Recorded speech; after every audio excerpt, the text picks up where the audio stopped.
What the hell is Alligator Alcatraz? Oh, yeah, man. It's happening in my backyard. And I know that everybody thought it was a joke, but it's actually the official DHS Trump administration moniker for what is tantamount to a concentration camp for detained migrants here in the smack dab in the middle of the Everglades, Don. It's a horrific thing. It's this detention facility that has been rushed through by the Trump administration with the help of his crony, Florida Governor Ron DeSantis. And part of the reason why I wanted it to bring it and kind of highlight it to the Lemon Nation today, Don, is because Donald Trump came down to do a victory lap at Alligator Alcatraz today. He was flanked by DHS Secretary and dog killer Kristi Noem. And the two of them were just crowing over how amazing this particular place is going to be. But what was really outrageous is Donald Trump actually was trying to tell the media and showing them how the migrants, if they actually try to escape from Alligator Alcatraz, Don, he was trying to tell the media tips on how they're going to be able to avoid being eaten by the alligators in the middle of the Everglades. And we actually have a little bit of sound that we're going to play for the Lemon Nation right now. And with the Alligator Alcatraz, is the idea that if some illegal immigrants escape, they just get eaten by an alligator or a snake or something? I guess that's the concept. This is not a nice business. I guess that's the concept. If snakes are fast, but alligators are, we're going to teach them how to run away from an alligator, okay? If they escape prison, how to run away. Don't run in a straight line. Run like this. And you know what? Your chances go up about 1%. Okay? Not a good thing. Oh my God. I mean, Don, Wow. First of all, I know at the Don Lemon show, and I know the Lemonheads, y'all all traffic in the truth and reality. And that hat he's wearing, it is not the Gulf of America. It is the Gulf of Mexico, people, number one. Number two, no joking here. That is total depravity, Don. That's not a joke. Those are people. They're entitled to due process because they are here on United States soil. But we've seen, Don, today as well with that big bullshit bill that the United States Senate barely got passed 51 to 50 today, that the immigration is being used as a boogeyman right now. Yeah, And let me just say this before Charles has to go, so we're going to let him go, and we're going to bring Leah in. Charles, thank you so much. We'll see you soon. We appreciate you helping us out with the breaking news. Sorry, Katie, go ahead. Continue. No, it's all good. I mean, listen, man, the justification for getting this BBB bill across the finish line today by Republicans, we saw it, Don, with our own eyes. JD Vance putting up tweets saying that the justification for screwing millions of Americans out of their health care and SNAP benefits and Medicaid was going to be satisfied by the immigration and border enforcement that the Trump administration is going to do. And that's the reason why I also wanted to have Leah Littman come in and hang out with us. She's one of the most brilliant constitutional law scholars that's out there. And the reason why is because I really wanted us to kind of do a little bit more of a conversation about that birthright citizenship case from Friday. Because right now, immigration is the thing, Don, that is being used by this administration to justify all of the bad. Every single thing. It may not seem like the through line. It may not be so clear, but it is totally the case. And that's why I wanted to make sure that the Lemon Nation heard from Leah Littman. Hi, y'all. Hi, Leah. How are you? Oh, about as good as can be in this hellscape. But thank you for having me on. Alligator Alcatraz. Where are we? This is ridiculous. I mean, Alligator Alcatraz, I just don't think that should be the name. Alcatraz was a prison, right? This is just a camp that is set up. Individuals are going to be forced to be in over 100-degree heat in humid conditions. The temperatures that people were projecting were going to be over 100 degrees. This is happening less than 48 hours after news that a 70-year-old man, died in ICE custody. This is a man who just had a 20-year-old conviction for marijuana. And I think the extent to which they are dehumanizing and just like making essentially a Hunger Games entertainment style out of terrorizing migrants and non-citizens, that is how they are trying to govern. And I agree with Katie that the Supreme Court's decision to potentially allow them to partially implement their great replacement theory of the Constitution by denying people birthright citizenship is part of this movement and part of what makes the Supreme Court's decision so egregious in the case. Yeah, and Leah, you know what? On Friday, we had that horrific decision from SCOTUS concerning birthright citizenship, and I understand that it dealt with a specific procedural issue that was nationwide injunctions and the appropriateness of it. But then I also kind of covered, even on my own YouTube channel today, the fact that the Department of Justice Civil Division, and Don, this is something I think y'all have been talking about too, with the Lemon Nation, that the Department of Justice Civil Division that used to go after civil rights violations, that they're now going to be going after naturalized U.S. citizens, people that actually were born in another country, went through the process, swore allegiance to the United States, and became U.S. citizens. But they're giving the DOJ Civil Division wide berth to figure out whatever the hell they think some bullshit excuse is to be able to go and take away your citizenship. So, Don, it's not just taking undocumented immigrants and violating their due process, revoking temporary protected status or humanitarian parole status, which was legal for people, and then saying, psych, now you're an illegal, so we can deport your ass in the middle of the night. Now, Leah, they're going to be able to do it to naturalized citizens? Well, so add to that what the Supreme Court has allowed them to do by way of deportations. The Supreme Court has allowed the administration to send people to third countries, countries other than their countries of origin, countries other than their countries of nationality, countries that have not been designated for their removal. You know, the administration tried to ship people to Libya, where people are at risk of being trafficked and sold into slavery when they are imprisoned there. They tried to send people to Sudan, a country on the brink of the civil war. Are they going to try to do the same to the denaturalized citizens that they are potentially targeting, right? Just because they are Black, brown, progressive, democratic, right? Engaged in some speech that the administration did not care for. I mean, the administration's threats, what they are doing, I think is so terrifying. You know, I'm sure Don Lemon Nation is aware of the case of Kilmar Abrego Garcia, the man who was wrongfully expelled to El Salvador based on an administrative error. He is returned now in the United States, where he is facing criminal charges.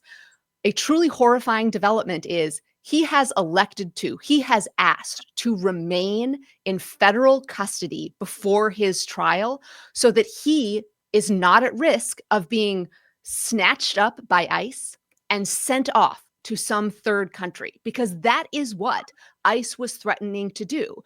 How dire is it that we are now in a place where, in order to protect your civil rights, you are trying to stay in detention before your trial? And the gross abuses that they are engaged in, the number of people they are threatening, and we are just 6 months into the administration. I mean, I realize that people might look at this and say, oh, these are naturalized citizens. Again, we are 6 months in. If you think they are not going to try to do the same to anyone, right, they could potentially disagree with, you are deluding yourself, again, because they are now trying to deny people birthright citizenship that is guaranteed under the United States Constitution. Don, I want you to check out, this was posted on the cesspool of Twitter. It'll never be X to me, let me be very clear. But this was posted by the official DHS account today. And I want everybody in Lemon Nation who's tuning in right now to see it, because it was just absurd. That is the Homeland Security DHS official account on X. And Don, it's alligators wearing ice caps. I mean, Leah, does it? Oh my God. It's so, and I'm sorry, Don, because I know I'm filling in and I don't mean to offend your guests, but it's so fucking depraved to me that an official agency can do this. And that this is the way that they think that Americans are supposed to live in fear. Leah, my question is, doesn't any of this that's happening with this Alligator Alcatraz implicate cruel and unusual Eighth Amendment issues? I mean, are we going to be looking at constitutional challenges for this type of conditions that these people are living in? So legally, there is this tricky situation where individuals who might be challenging this would be having to navigate. And that's because immigration is technically considered civil in nature. Oh, wait, but the GOP loves to say how these are criminal people criminally doing criminal stuff when they come in. And yet, right, they often do not try to bring criminal charges where they would actually be required to prove their case beyond a reasonable doubt, in courts of law. So technically, right, if the administration is just engaged in traditional civil enforcement of immigration law, that is civil in nature. But I think there is a strong case to be made that the administration is trying to use these conditions to punish people as punitive. And I think for that reason, we are kind of entering into uncharted legal terrain where there is a very good argument that, again, the administration is targeting people as punishment, subjecting them to these cruel conditions to punish them, and targeting them to make an example out of them. These are all reasons that sound like criminal law. And therefore, I think, right, individuals challenging this would have a strong argument that this is cruel and unusual punishment in violation of the Eighth Amendment. Yeah, but what would happen? What's going to happen, Katie? And by the way, you can't offend elimination. We like we like to say how we feel, and they're going to love you. They'll be like, "Where's Katie? Bring her back! Bring her back!" Love Katie.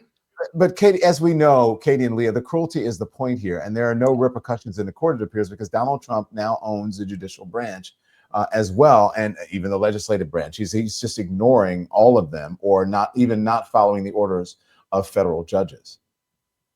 Yeah, I mean, it's the non-compliance. Leah and I've talked about it at length as well. It's incredibly frustrating because I'd say this, Dawn, and to the Lemonheads, Leah and I grew up proper girls. We grew up as proper lawyers, meaning we grew up knowing that you had to have decorum and be polite and professional. You had to be competent in the job that you were doing as an attorney. And you certainly were not going to be making affirmative misrepresentations to a court. You weren't going to be ignoring a court order. And all of that is happening right now. And my frustration has been, I feel like the judiciary has forgotten that they are a co-equal branch of government, and they are lifetime appointees on the federal bench, and that they have the ability to sanction and to hold power to account because that's what they're supposed to do. They are interpreting the law. The legislator creates the law. The enforcement comes through the judges, and I just am really disappointed. And Leah, I think you and I have talked about this too, to Don's point, because there's no consequence. It's like Trump and the administration, they're worse than a toddler, because at least a toddler knows that if you tell them not to do it, 99% of the time they figure it out. They're not supposed to do it, but they don't care. Trump doesn't care.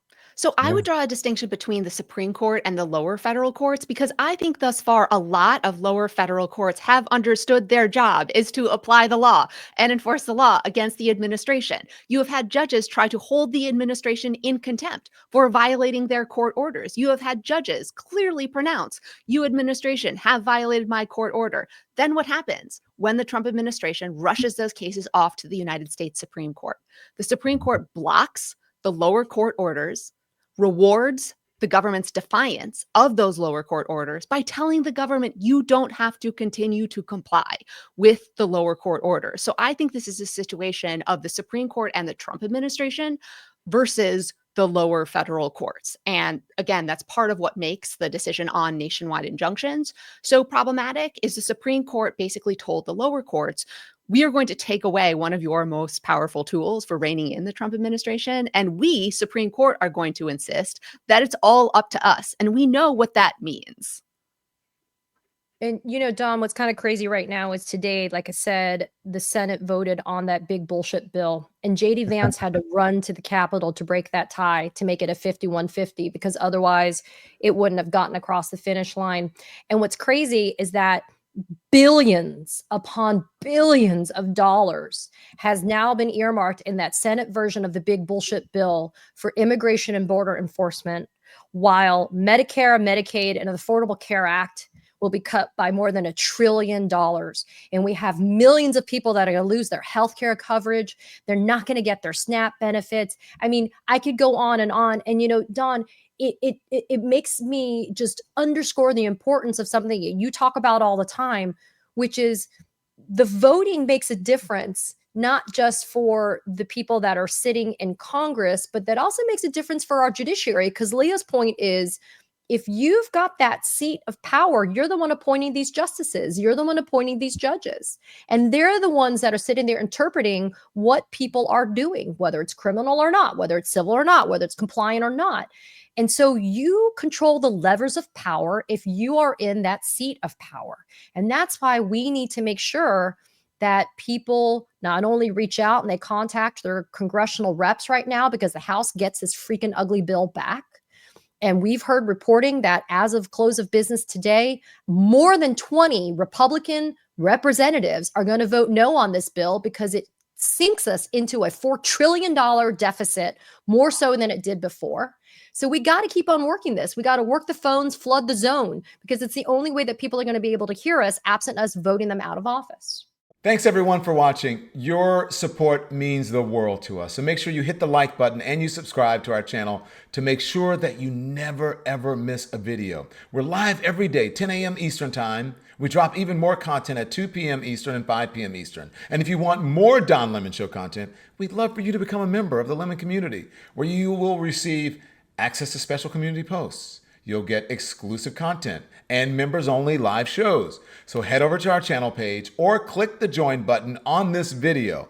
Again, thank you for watching. We appreciate your love and your support, and we will see you next time.